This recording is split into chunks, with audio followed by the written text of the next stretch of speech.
ചിരിയുടെ തമ്പുരാക്കന്മാർ ചിരിയുടെ പെരുമഴയുമായി എത്തുന്നു. ഫൺ ബേബി ഫൺ ഓഗസ്റ്റ് 30 മുതൽ ശനി ഞായർ ദിവസങ്ങളിൽ രാത്രി 8 മണിക്ക് നമ്മുടെ സൂര്യ ടിവിയിൽ.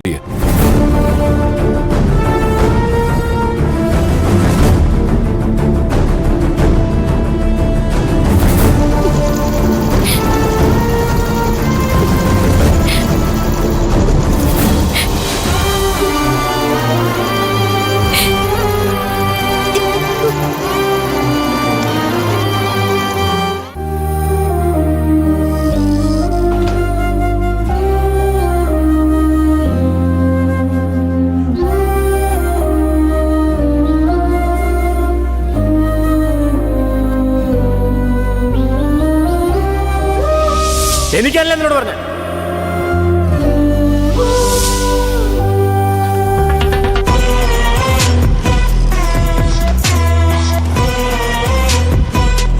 പാർവതി,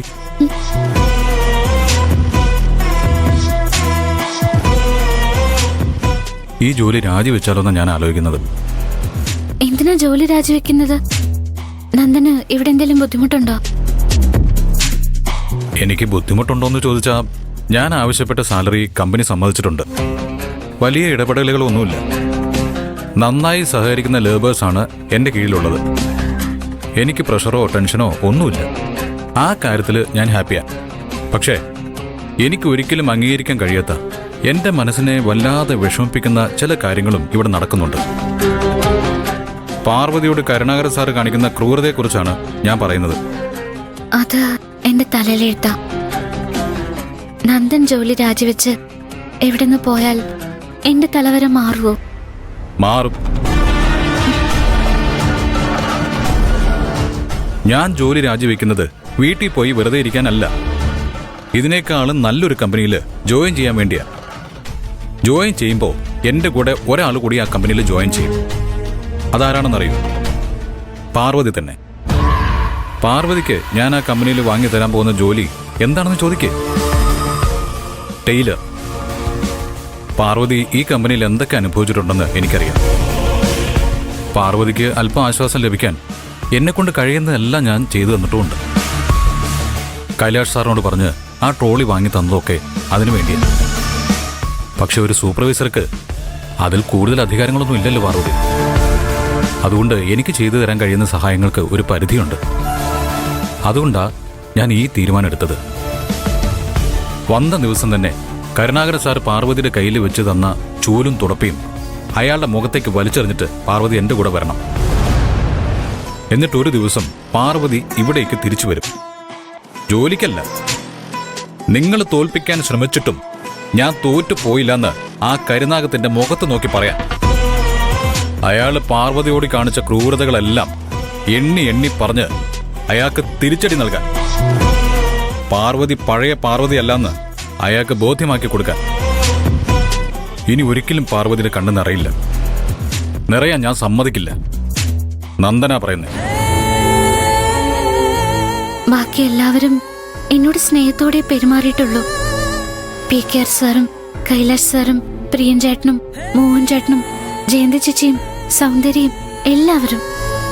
ഇപ്പോ നന്ദനും. കരുണാകരൻ സാറ് എന്നോട് ദുഷ്ടത്തരം കാണിക്കുമ്പോഴെല്ലാം ഞാൻ എന്നെ സ്നേഹിക്കുന്നവരുടെ മുഖങ്ങൾ ഓർക്കും. എനിക്കിവിടെ തന്നെ പിടിച്ചു നിൽക്കാൻ അത് മതി. പക്ഷെ പാർവതി, നന്ദൻ എന്നെക്കുറിച്ച് ചിന്തിച്ചല്ലോ, അതിനെനിക്ക് നന്ദിയുണ്ട്. നന്ദൻ പറഞ്ഞതുപോലെ മറ്റൊരു കമ്പനിയിൽ ഞാൻ ടൈലറായിട്ട് പോയാ കരുണാകരൻ സാറിന് മുന്നിൽ ഞാൻ ജയിക്കില്ല. ഇവിടെ തന്നെ പിടിച്ചു നിന്ന് ഇവിടെ തന്നെ ടൈലർ ജോലിയിൽ കയറി കഴിയുമ്പോഴാ കരുണാകരൻ സാറിന്റെ മുന്നിൽ ഞാൻ ജയിക്കുക. കരുണാകരൻ സാർ മാത്രമാണ് പാർവതിയുടെ ശത്രു എന്നാണോ പാർവതി വിശ്വസിച്ചിരിക്കുന്നത്? കരുണാകരൻ സാറ് പാർവതിയോട് ക്രൂരത കാണിക്കുമ്പോൾ അയാളോടൊരക്ഷരം എതിര് പറയാൻ കഴിയാതെ പാർവതി കരയുമ്പോൾ അത് കണ്ട് മനസ്സിൽ പൊട്ടിച്ചിരിക്കുന്ന ഒരാളിവിടെ ഉണ്ട് പാർവതി. ഒരു കണക്കിന് പറഞ്ഞാൽ അയാളാണ് പാർവതിയുടെ യഥാർത്ഥ ശത്രു. ആളാരാണെന്ന് മനസ്സിലായോ? പ്രിയൻ. ഞാൻ എന്തുകൊണ്ടാണ് അങ്ങനെ പറഞ്ഞതെന്ന് ആലോചിച്ച് നോക്കിയാൽ പാർവതിക്കത് മനസ്സിലാവും. പാർവതി തയ്യൽ മെഷീന് മുന്നിൽ ഇരിക്കുന്നത് കാണാൻ കരുണാകരൻ സാറിന് ഇഷ്ടമല്ലെന്ന് പ്രിയൻ അറിയാം. എന്നിട്ടും ഷേർലിയുടെ മെഷീനെ തയ്ക്കാൻ അവൻ നിന്നെ നിർബന്ധിച്ചു. കരുണാകരൻ സാറ് പ്രശ്നം ഉണ്ടാക്കുമെന്ന് മോഹനും ജയന്തിയും മറ്റെല്ലാവരും പറഞ്ഞിട്ടും പാർവതി ഇത് ചെയ്തേ പറ്റൂന്ന് അവൻ വാശി പിടിച്ചു. കരുണാകരൻ സാറ് സമ്മതിക്കാതെ തയ്യൽ മെഷീനിൽ ഇരിക്കില്ലെന്ന് പാർവതി പറഞ്ഞിട്ട് പോലും പ്രിയൻ കടുംപിടുത്തം പിടിച്ചു. എന്തിനു വേണ്ടിയിട്ടായിരുന്നെന്നറിയൂ? കരുണാകരൻ സാർ പാർവതിയെ മെഷീന്റെ മുമ്പിൽ നിന്ന് എഴുന്നേപ്പിച്ചു വിടുന്നത് കാണാൻ. അയാള് പാർവതിയെ വഴക്ക് പറയുന്നത് കേൾക്കാൻ, പാർവതി കരയുന്നത് കണ്ട് സന്തോഷിക്കാൻ. സാഡിസ്റ്റാണ് അയാള്. മറ്റുള്ളവരെ വേദനിപ്പിച്ച് സന്തോഷം കണ്ടെത്തുന്നവൻ. അവനെ വിശ്വസിക്കരുത് പാർവതി. അവന്റെ പൊയ്മുഖം പാർവതി തിരിച്ചറിയണം. ഞാൻ കരയുന്നത് കാണാനല്ല, ഞാൻ സന്തോഷിക്കുന്നത് കാണാനാ എന്നോട് തയ്യൽ മെഷീന്റെ മുൻപിലിരിക്കാൻ പ്രിയൻ ചേട്ടൻ പറഞ്ഞത്. കരുണാകരൻ സാറ് എന്നെ മെഷീന്റെ മുൻപിൽ നിന്ന് എഴുന്നേൽപ്പിച്ചപ്പോ എല്ലാവരോടും ജോലി നിർത്തിവെക്കാൻ പറഞ്ഞ ആളാ പ്രിയൻ ചേട്ടൻ. പ്രിയൻ ചേട്ടന്റെ മനസ്സ് ഇന്നലെ വന്ന നന്ദന് മനസ്സിലായിട്ടുണ്ടാവില്ല. പക്ഷെ ആ മനസ്സിലെ നന്മയും സ്നേഹവും എനിക്കറിയാം. അയ്യോ പാർവതി, അതാണ് അവന്റെ മിടുക്ക്. മനസ്സിൽ ദുഷ്ടത്തരം വെച്ചുകൊണ്ട് പുറമെ സ്നേഹം കാണിക്കാൻ അവന് കഴിയും. അതൊരു വല്ലാത്ത കഴിവ് തന്നെയാണ്. പ്രിയൻ ചേട്ടനെ കുറിച്ച് ഇങ്ങനെ ഒന്നും പറയുന്നത് എനിക്കിഷ്ടല്ല. ഞാൻ പറഞ്ഞതാണ് സത്യമെന്ന് പാർവതിക്ക് വൈകാതെ തന്നെ മനസ്സിലാവും.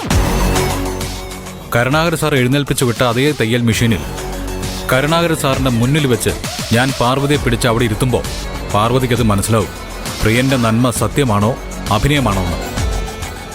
ഞാൻ പറഞ്ഞത് പാർവതിക്ക് മനസ്സിലായോ? ഈ കമ്പനിയിൽ തന്നെ പാർവതി ടൈലറായിട്ട് ജോലി ചെയ്യും.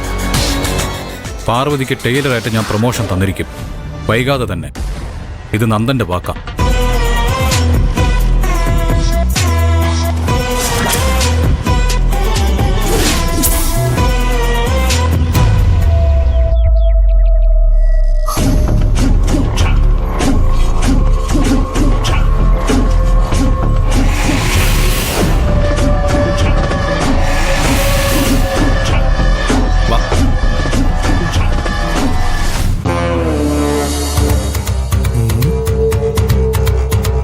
ഇതെന്തിനാ ഇപ്പൊ പുറത്തെടുത്തേ?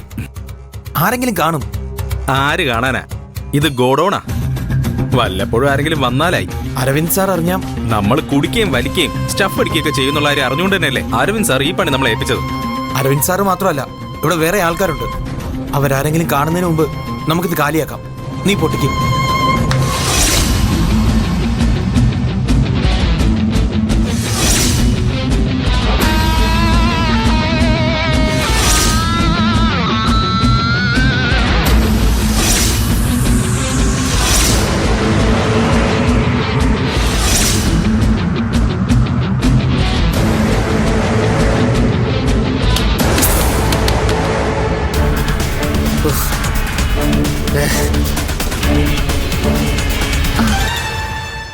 ഇത് കുറച്ചേ ഉള്ളൂ.